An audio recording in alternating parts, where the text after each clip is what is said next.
Weathering with You is great. If you haven't done your research yet or haven't heard of it because A, you're not a weeb, or B, you're living under a rock and haven't heard of one of the most anticipated anime movies coming out of 2019, then I'll give you a brief summary as to what you'll expect. So, a runaway runs away from his home because he felt isolated in the little island he was on, and because he saw a beam of light shining down on the island, decides chasing after it, but couldn't follow it because he's on an island. Duh. So he takes a big boat to Tokyo looking to start a new life by literally walking around and seeing how scary Tokyo is. Running low on that bread and can't find a job, he hits up this dude who saved him from falling overboard on the same boat, and then gets a job working for him as a writer for 30 bucks a month, which kinda sucks and is kinda illegal, but you get to work alongside a beautiful. A few days pass, encounters happen, and Mr. Dude Guy wants to write about not boomer stuff in his magazine to cater towards zoomers, because a writer needs a topic people would be interested in and go,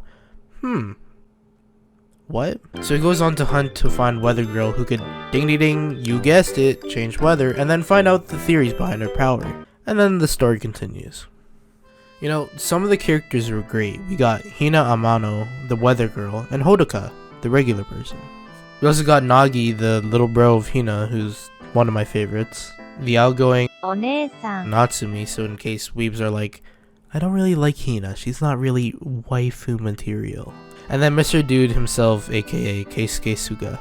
Overall, the character development throughout the whole story was amazing, and it was pretty well paced.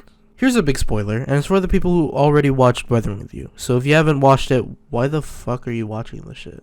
Usually with the ones that Mr. Makoto Shinkai directs, these stories end and then shows what happened 3 years later or however long in the future.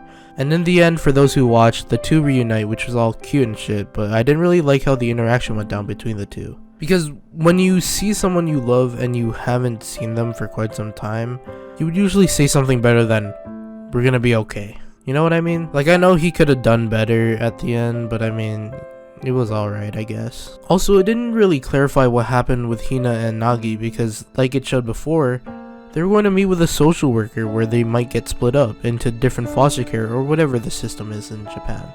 They were taken by the police, so where'd they go and live after? This is some stuff I questioned about after the movie, and it might have been said or insinuated during the movie, so if you know, leave it in the comments down below. Moving on, the animation was amazing, and knowing Makoto Shinkai would be creating this is one area where it would always be a 10 out of 10. But if you didn't know, he uses a fair amount of CGI, and usually if you hear CGI, usually related to stuff like Berserk or Overlord, which were something else. But the way he uses the CGI only as needed to direct and make these scenes he sees fit for the right time at the right moment makes the CGI look like it's not even CGI. The only thing I could really say is that you could spot the CGI easily. Plus, for you aesthetic lovers out there, boom, boom, boom, boom. Soundtrack, boom, amazing. Overall, is Weathering with You better than Your Name? No. But is Weathering with You good? Absolutely. Should you give it a watch? Yes, definitely. Because, spoilers again, there's some characters that will show up and you'll just be like, oh shit, let's go.